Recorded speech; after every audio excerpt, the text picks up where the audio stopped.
Okay, so I just watched Elio, and let me tell you, it's like Pixar remembered they were Pixar, put their phone down, made some popcorn, and decided to make a movie that doesn't try to teach your kid advanced existential philosophy before their bedtime. This ain't Inside Out, and it's definitely not Turning Red, but it's cozy, colorful, and just nice. Like, hey, I want to hug this movie. Nice. Elio is the kind of movie where you and your 10-year-old can sit down, eat an overpriced tub of popcorn. So the story goes, Elio, a kid who's more awkward than me trying to make small talk at a wedding buffet, accidentally becomes Earth's official ambassador to the galaxy.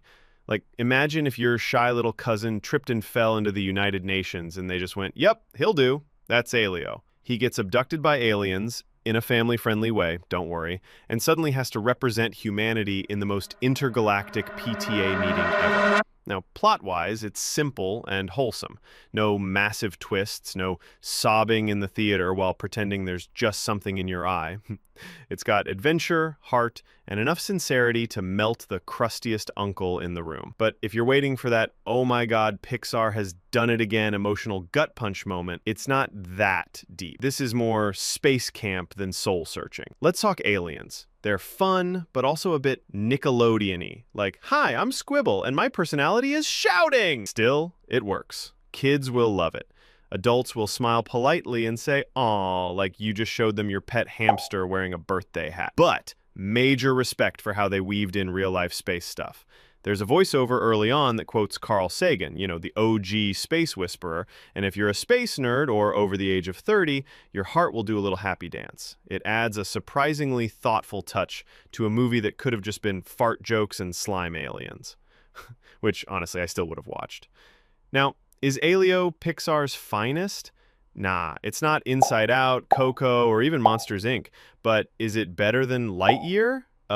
Yes. Way better. Like, thank you for not making Buzz Lightyear a depressing metaphor for generational trauma better. There's a small subplot at a military base that felt like it wandered in from a totally different movie, but it didn't overstay its welcome. Think of it like your aunt's weird coleslaw at Thanksgiving. No one asked for it, but hey, it's here. It reminded me of those Lilo and Stitch Saturdays growing up. Movies that weren't trying to reinvent the wheel, just trying to tell a good story. It was short, sweet, and in this era of reboots and questionable live-action remakes, Snow White, Elio feels like that last bite of childhood sugar you didn't know you needed.